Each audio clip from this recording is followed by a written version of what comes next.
Assalamualaikum warahmatullahi wabarakatuh. Kami dari kelompok 3 yang akan membahas mengenai penggunaan barang milik daerah yang beranggotakan Ajeng Fadila Tunisa, Revi Amalia Putri, Rosita Sudraja Sutan, dan Yuni Maudina. Pokok pembahasannya yaitu diawali dari kasus atau fenomena, lalu dilanjutkan dengan peraturan yang dilanggar, lalu yang ketiga solusi pemerintah, dan yang keempat solusi kelompok. Pengertian dari penggunaan barang milik negara atau daerah tersendiri yaitu menurut Peraturan Pemerintah Nomor 27 Tahun 2014 tentang pengelolaan barang milik negara atau daerah. Penggunaan adalah kegiatan yang dilakukan oleh pengguna barang dalam mengelola dan menata usahakan barang milik negara atau daerah yang sesuai dengan tugas dan fungsi instansi yang bersangkutan. Poin pertama mengenai kasus atau fenomena. Kasus yang kami bahas adalah Kepala Dinas Pertanian Kabupaten Mukomuko berinisial HP ditahan penyidik Satreskrim Polres Mukomuko. Penahanan dilakukan setelah pemeriksaan sebagai tersangka dugaan tindak pidana korupsi atas penyalahgunaan alat dan mesin pertanian jenis ekskavator PC 208 MO merek Komatsu tahun 2019 sampai dengan 2020. Yang sebetulnya alat berat tersebut merupakan milik Dinas TPHP Provinsi Bengkulu yang dipinjam pakaikan ke Dinas Pertanian Kabupaten Mukomuko. Kronologisnya adalah alat berat tersebut merupakan milik pemerintah di mana seharusnya digunakan untuk kegiatan peningkatan swasembada pangan sesuai dengan yang dicanangkan oleh pemerintah. Namun kenyataannya alat tersebut tidak digunakan sebagai mestinya, melainkan untuk kepentingan pribadi. Diduga alat tersebut telah dikomersilkan di luar program pemerintah selama 277 jam. Jika sewa alat per jamnya mencapai Rp300.000 dikalikan dengan 277 jam, maka hasilnya adalah Rp83,1 juta. Inilah hasil kerugian negara sesuai hasil audit yang dilakukan oleh BPKP. Alat berat tersebut digunakan untuk kegiatan jalan usaha tani atau membuka jalan baru di Desa Sibak, Kecamatan Ipu, Kabupaten Mukomuko, peningkatan jalan produksi di Desa Tirtamulya, Kecamatan Ipu, Kabupaten Mukomuko, jalan usaha tani, atau buka jalan baru di Desa Talang Baru, Kecamatan Ipu, Kabupaten Mukomuko, dan pertambangan galian C yang berada di Desa Pondok Baru, Kecamatan Teramang, Jaya, Kabupaten Mukomuko. Sekian dari saya, terima kasih. Bismillahirrahmanirrahim. Selanjutnya saya akan menjelaskan mengenai peraturan yang dilanggar dari kasus penyalahgunaan alat berat yang dilakukan oleh Kadistan Kabupaten Mukomuko. Nah, jadi terdapat 5 peraturan yang dilanggar dari kasus tersebut.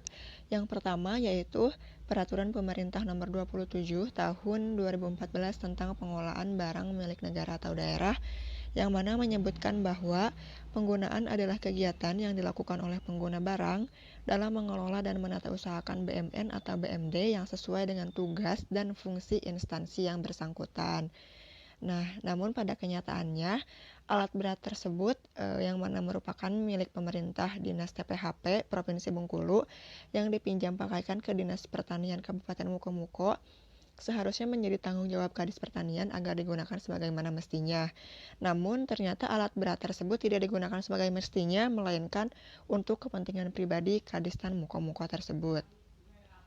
Nah, lalu peraturan yang kedua, yaitu Peraturan Pemerintah Nomor 27 Tahun 2014 tentang pengelolaan barang milik negara atau daerah pasal 18, di mana menyebutkan bahwa BMN atau BMD dapat ditetapkan status penggunaannya untuk penyelenggaraan tugas dan fungsi kementerian atau lembaga atau SKPD guna dioperasikan oleh pihak lain dalam rangka menjalankan pelayanan umum sesuai tugas dan fungsi kementerian, lembaga, atau SKPD yang bersangkutan. Nah, berdasarkan peraturan ini, Kadistan Mukomuko dinyatakan melanggar karena alat berat tersebut tidak dipergunakan untuk kegiatan peningkatan swasembada pangan, tapi digunakan di luar program pemerintah. Lalu yang ketiga yaitu Perda Kabupaten Mukomuko Nomor 17 Tahun 2011 tentang retribusi pemakaian kekayaan daerah pasal 4 ayat 2. Nah, menyebutkan bahwa untuk pemakaian kekayaan daerah, orang pribadi atau pengusaha mengajukan permohonan tertulis kepada kepala daerah melalui kepala dinas atau instansi pengelola kekayaan daerah Kabupaten Mukomuko dengan melengkapi persyaratan administrasi dan teknis yang telah ditetapkan sesuai dengan ketentuan yang berlaku. Nah, berdasarkan peraturan daerah ini, Kadistan Mukomuko telah melanggarnya karena menggunakan kekayaan daerah dengan tidak mematuhi prosedur yang telah ditetapkan sesuai dengan ketentuan yang berlaku, yaitu di mana Kadistan Mukomuko menggunakan aset daerah untuk kepentingan pribadinya, yang mana dalam hal ini persyaratan dan administrasinya pun tidak dilengkapi. Lalu untuk peraturan yang keempat yaitu Peraturan Menteri Keuangan Republik Indonesia Nomor 246 PMK 06 2014 tentang tata cara pelaksanaan penggunaan barang milik negara Pasal 18 ayat 5 menyebutkan bahwa dalam hal pendapatan yang diperoleh setelah dikurangi biaya operasional menghasilkan keuntungan bagi pihak lain yang mengoperasikan BMN. Keuntungan tersebut disetorkan seluruhnya ke rekening kas umum negara sebagai penerimaan negara bukan pajak. Nah, pada kenyataannya, penggunaan alat berat tersebut digunakan oleh pihak lain, dan keuntungan yang diperoleh tidak disetorkan ke kas negara, tetapi digunakan untuk kepentingan pribadi Kadistan Kabupaten Mukomuko tersebut. Lalu selanjutnya, peraturan yang dilanggar yang terakhir yaitu Peraturan Pemerintah Nomor 38 Tahun 2008 tentang pengelolaan barang milik negara atau daerah, Pasal 3 Ayat 1. Menyebutkan bahwa pengelolaan barang milik negara atau daerah dilaksanakan dengan memperhatikan asas-asas. Salah satunya adalah asas efisiensi, yaitu pengelolaan barang milik negara atau daerah diarahkan agar barang milik negara atau daerah digunakan sesuai dengan batasan-batasan standar kebutuhan yang diperlukan dalam rangka menunjang penyelenggaraan tugas pokok dan fungsi pemerintahan secara optimal. Sedangkan dalam kasus ini, alat berat yang dipinjam pakaikan ke Dinas Pertanian Kabupaten Mukomuko disalahgunakan untuk kepentingan pribadi dan menyebabkan timbulnya kerugian karena melewati batas-batas standar kebutuhan di luar penyelenggaraan tugas pokok dan fungsi pemerintahan secara optimal.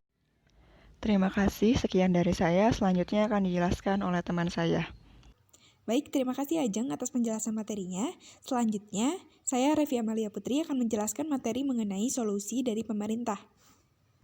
Di sini terdapat 3 solusi dari pemerintah. Yang pertama, pembentukan satuan tugas aset daerah.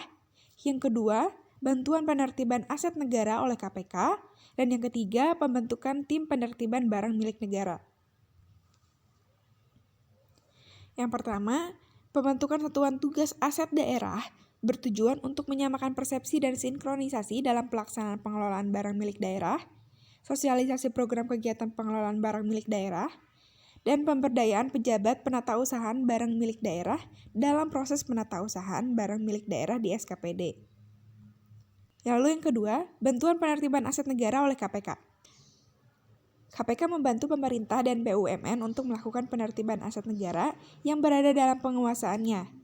KPK juga bersedia membantu apabila dalam penertiban aset ditemui kendala, bermasalah, ataupun disalahgunakan agar dapat dikembalikan ke negara. Lalu yang ketiga yaitu pembentukan tim penertiban barang milik negara. Melalui Kepres nomor 17 tahun 2007, pemerintah membentuk TPBMN yang dikomandoi oleh Menteri Keuangan dan beranggotakan 7 pimpinan kementerian atau lembaga. Tim ini bertugas melaksanakan upaya penertiban aset negara baik secara administratif, yuridis, dan hukum. Ya, sekian materi yang telah saya sampaikan. Selanjutnya akan dijelaskan oleh Rosita. Baik, materi terakhir yaitu solusi kelompok.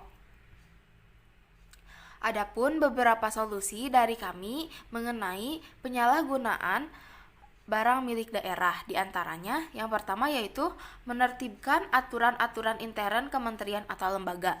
Nah, tidak sedikit aturan intern yang bertentangan dengan peraturan perundang-undangan yang lebih tinggi. Aturan intern tersebut dapat dijadikan alasan pembenaran bagi pihak-pihak tertentu yang ingin menguasai aset negara. Oleh karena itu, langkah penting yang dapat dilakukan adalah menertibkan aturan-aturan intern yang mengatur tentang pengelolaan aset di masing-masing kementerian atau lembaga. Yang kedua yaitu adanya penguatan sistem pengendalian intern pemerintah.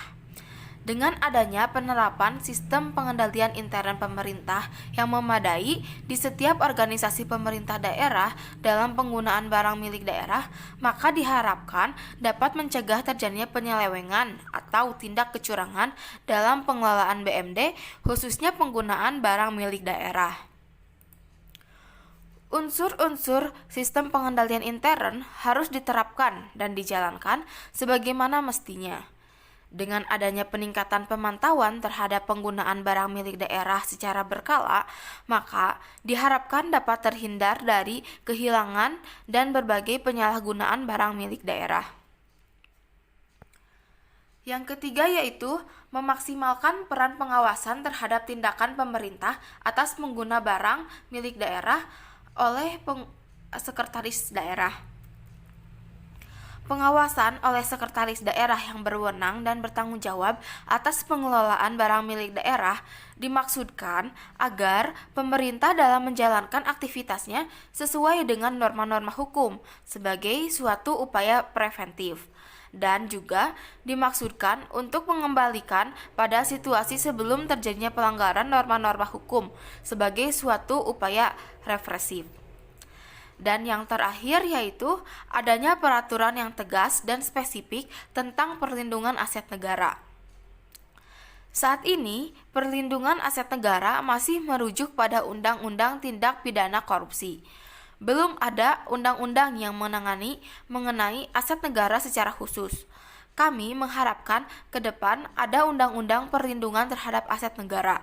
Dengan adanya undang-undang tersebut, maka aset negara bisa dilindungi sehingga tidak terjadi penyimpangan-penyimpangan terhadap aset negara. Baik, terima kasih atas perhatiannya dan juga mohon maaf apabila ada tutur kata yang kurang berkenan. Terima kasih atas perhatiannya dan wassalamualaikum warahmatullahi wabarakatuh.